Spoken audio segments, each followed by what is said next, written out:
दूसरा समूएल बाब नंबर 15। अबी सलूम की साजिश। कुछ देर के बाद अबी सलूम ने रथ और घोड़े खरीदे और साथ साथ 50 मुहाफिज भी रखे जो उसके आगे आगे दौड़े। रोजाना वो सुबह सवेरे उठकर शहर के दरवाजे पर जाता। जब कभी कोई शख्स इस मकसद से शहर में दाखिल होता कि बादशाह उसके किसी मुकदमे का फैसला करे, तो अबी सलूम उससे मुखातिब होकर पूछता, आप किस शहर से हैं? अगर वो जवाब देता, मैं इसराइल के फलां कबीले से हूँ, तो अबी सलूम कहता, बेशक आप इस मुकदमे को जीत सकते हैं, लेकिन अफसोस बादशाह का कोई बंदा इस पर सही ध्यान नहीं देगा। फिर वो बात जारी रखता, काश में ही मुल्क पर आला काजी मुकर्रर किया गया होता, फिर सब लोग अपने मुकदमे मुझे पेश कर सकते और मैं उनका सही इंसाफ कर देता। और अगर कोई करीब आकर अबी सलूम के सामने झुकने लगता, तो वो उसे रोक कर उसको गले लगाता और बोसा देता। ये उसका उन तमाम इसराइलियों के साथ सलूक था जो अपने मुकदमे बादशाह को पेश करने के लिए आते थे। यूं उसने इसराइलियों के दिलों को अपनी तरफ माइल कर लिया। ये सिलसिला 4 साल जारी रहा। एक दिन अबी सलूम ने दाऊद से बात की, मुझे हिब्रोन जाने की इजाज़त दीजिए, क्योंकि मैंने रब से ऐसी मन्नत मानी है जिसके लिए ज़रूरी है कि हिब्रोन जाऊं। क्योंकि जब मैं जसूर में था तो मैंने कसम खाकर वादा किया था, ए रब, अगर तू मुझे यरूशलेम वापस लाए तो मैं हिब्रोन में तेरी परस्तिश करूंगा। बादशाह ने जवाब दिया, ठीक है, सलामती से जाएं। लेकिन हिब्रोन पहुंचकर अबी सलूम ने खुफिया तौर पर अपने काजलों को इसराइल के तमाम कबायली इलाकों में भेज दिया। जहां भी वो गए उन्होंने ऐलान किया, जो ही नरसिंगी की आवाज सुनाई दे, आप सबको कहना है, अबी सलूम हिब्रोन में बादशाह बन गया है। अबी सलूम के साथ 200 मेहमान यरूशलेम से हिब्रोन आए थे। वो बेलौस थे और उन्हें इसके बारे में इल्म ही न था। जब हिब्रोन में कुर्बानियां चढ़ाई जा रही थीं, तो अबी सलूम ने दाऊद के एक मुशीर को बुलाया जो जिलवा का रहने वाला था। उसका नाम अखी तुफुल जलूनी था। वो आया और अबी सलूम के साथ मिल गया। यूं अबी सलूम के पैरोकारों में इजाफा होता गया और उसकी साजिशें जोर पकड़ने लगी। दाऊद यरूशलेम से हिजरत करता है।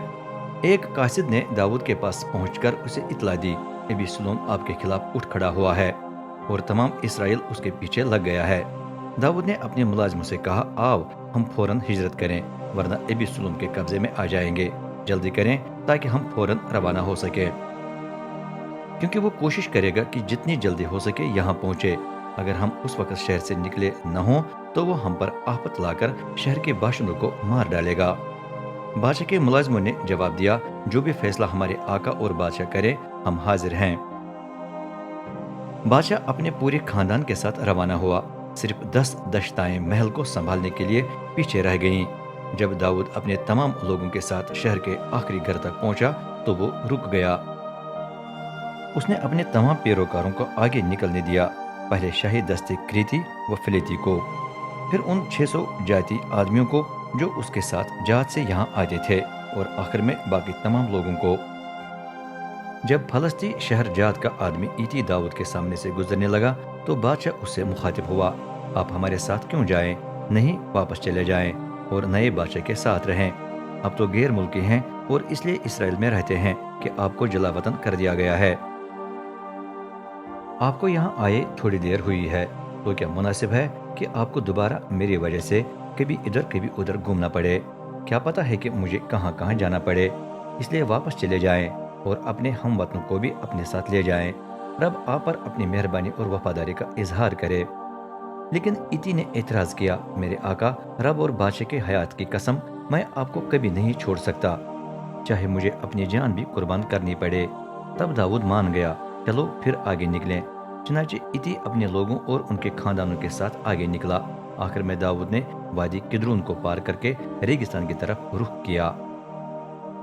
गिरदोनावा के तमाम लोग बादशाह को उसके पैरोकारों समेत रवाना होते हुए देखकर फूट फूट कर रोने लगे।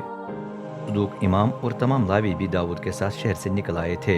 लावी अहद का संदूक उठाए चल रहे थे। अब उन्होंने उसे शहर से बाहर जमीन पर रख दिया और अबियातीर वहां कुर्बानियां चढ़ाने लगा। लोगों के शहर से निकलने के पूरे उर्से के दौरान वो कुर्बानियां चढ़ाता रहा। फिर दाऊद सदूक से मुखातिब हुआ, खुदा का संदूक शहर में वापस ले जाएं। अगर रब की नजर करम मुझ पर हुई तो वो किसी दिन मुझे शहर में वापस लाकर अहद के संदूक और उसकी सुकूनतगाह को दोबारा देखने की इजाजत देगा।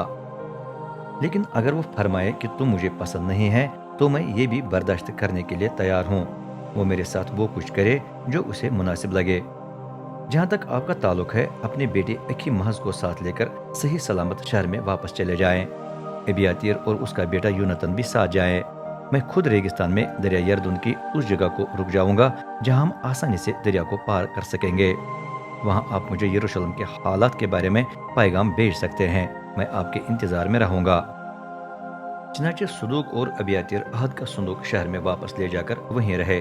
داؤد روتے روتے زیتون کے پہاڑ پر چڑھنے لگا۔ اس کا سر ڈھانپا ہوا تھا اور وہ ننگے پاؤں چل رہا تھا۔ باقی سب کے سر بھی ڈھانپے ہوئے تھے، تب روتے روتے چڑھنے لگے۔ راستے میں داؤد کو اطلاع دی گئی، اکھی طفل بھی ابی سلم کے ساتھ مل گیا ہے۔ یہ سن کر داؤد نے دعا کی، اے رب بخش دے کہ اکھی طفل کے مشورے ناکام ہو جائیں۔ چلتے چلتے داؤد پہاڑ کی چوٹی پر پہنچ گیا جہاں خدا کی پرستش کی جاتی تھی۔ وہاں ہوسی ارکی اس سے ملنے آیا۔ اس کے کپڑے پھٹے ہوئے تھے اور سر پر خاک تھی۔ داؤد نے اسے کہا، اگر آپ میرے ساتھ جائیں تو آپ صرف بوجھ کا باعث بنیں گے۔